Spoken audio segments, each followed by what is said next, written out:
I got to admit it, much like with Lamar. Yeah, I'm a little surprised. Really? I'm surprised. I'm shocked that you're surprised. Well, listen. By him or by the team record?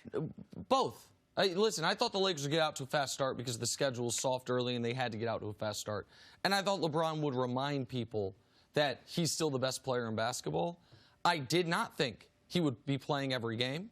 I did not think he'd be top 6 in the NBA in minutes per game and total minutes. And I did not think he would, like this, seamlessly reinvent himself as the best point guard in basketball. We've heard over multiple years, LeBron's going to start doing this differently. He's going to, and then every year it's like, no, he's going to just do what he's always done. He's playing a different brand of basketball this year. Still wildly effective, but he's never been this much of a distributor with this type of basketball team. And I'm also surprised he is caring this much on the defensive end. There was a moment last night where he missed a free throw, which it's right now, it's his kryptonite. It's in his head. Well, it has been. It has been really a few years ago, he had fixed it because he was lane violating on every free throw. They then stopped letting him do it, and since then it's been in his head. But the possession after he missed the free throw, Lakers were up 10 or 11 points midway through the fourth quarter. LeBron got in.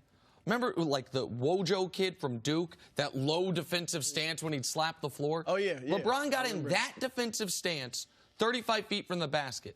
Like, I'm going to make up for it here. That surprised me as well. Because what I've said about LeBron, Broussard, is much like Tom Brady during the regular season decided I'm not taking hits. LeBron, I justified it in years past. During the regular season is saying I have to rest on the court at some point. I will be around defensively in the playoffs. But the Lakers are the best defensive team in basketball. Anthony Davis is the biggest factor of that, but LeBron's a close second. So those things do surprise me, even though he's the guy that I've been saying is the greatest player of all time. I would like to think that LeBron saw my Instagram post in the preseason. I believe he did. I said, look, these are the 3 things LeBron needs to do to win the championship with the Lakers this year. Play point guard. Obviously, he's doing that.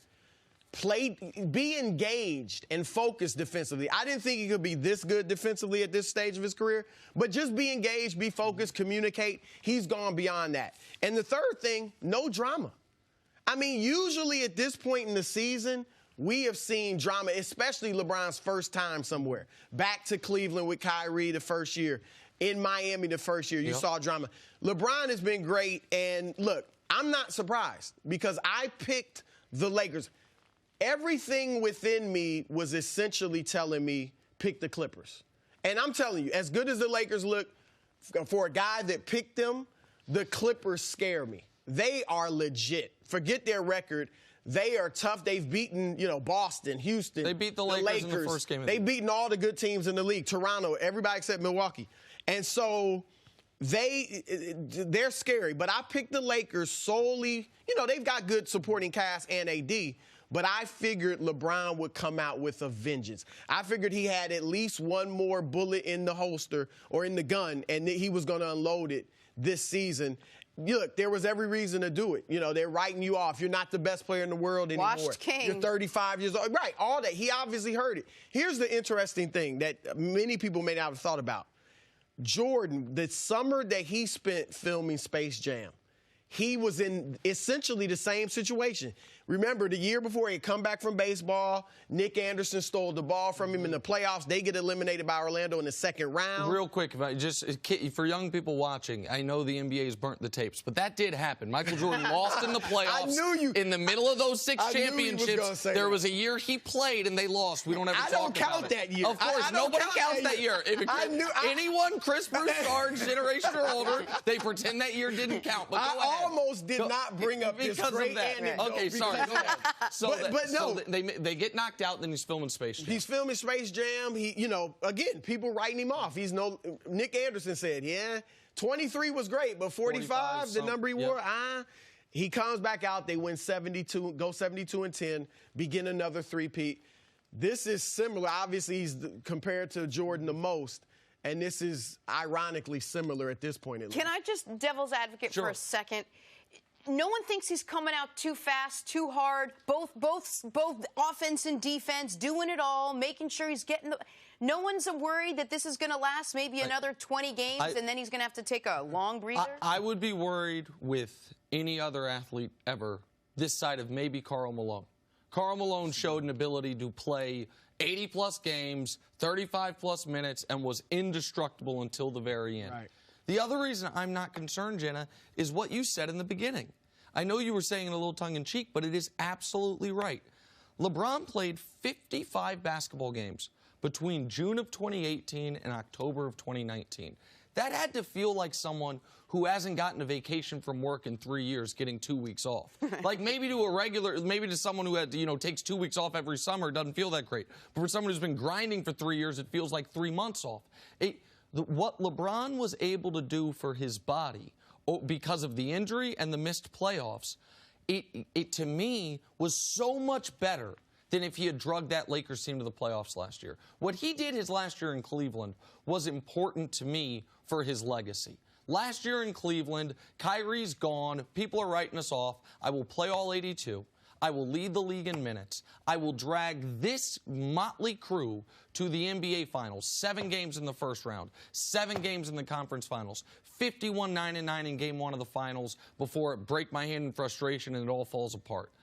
But that was the culmination of 8 consecutive years where he played in the first game of the year and the last game of the year. It was not, even LeBron was going to need some type of break. He didn't mean to get it last year, but he got it. Now, I don't think he's going to play all 82 this year, but I think he's going to play at least 76. I think there's going to be only a handful of games he sits out. And, I mean, they do have the best record in basketball. But if they had one more loss, they wouldn't. And so, like, all of these, no matter what the Clippers tell you, all these games actually do matter. So, no, I think LeBron's doing exactly what the team needs to do. I asked his agent, Rich Paul, about this just last week, and he said, look, LeBron feels better when he's playing. He wants to play. And, there are some guys like that. You mentioned Karl Malone. His 17th year, he averaged, 38 minutes a game. Kobe in his 17th year, 38 minutes a game. Now, he got hurt late, popped his like Achilles the last at few the games, end of the right. year, and it was over. Yes, but they averaged 38 at that point. Here's what we can't do. We can't let Kawhi Leonard's load management become the norm and make us feel like a guy that plays 75 to 80 games is doing something wrong. Correct. If Kawhi wasn't load managing or that just wasn't even an issue, say that he didn't exist and we didn't think about load management, I think we'd be looking at LeBron saying he's playing a career low 35 minutes. He is kind of dialing it back. We cannot let load management become the norm. And people will say, well, before Kawhi, it was Duncan with the Spurs. Look at Duncan's career until the very, very end. He was playing 74 games minimum. 80 games several years. Several years, but even when they were like, oh, he's load managing, when the NBA got in trouble for it a few years ago, Duncan was still playing 74, 75 games a year. What once was load managing was once every 3.5 weeks, I might take a game off. Not once every 3.5 games. Now, Kawhi has turned it into that. And, like, the guys who were the 2 biggest load managers last year, Kawhi and Embiid, both had injury issues that you understood it. I don't understand it quite as much with Kawhi this year. But Giannis, LeBron, Harden, part of their greatness is I'm showing up to work every night, and my team can rely on me. And so, no, for normal athletes, yeah, it might be something. Not for this guy. Thanks for watching. Subscribe here to get the latest from the show. Also, be sure to check out more of the best clips from First Things First, or go watch a few segments from our other shows on FS1.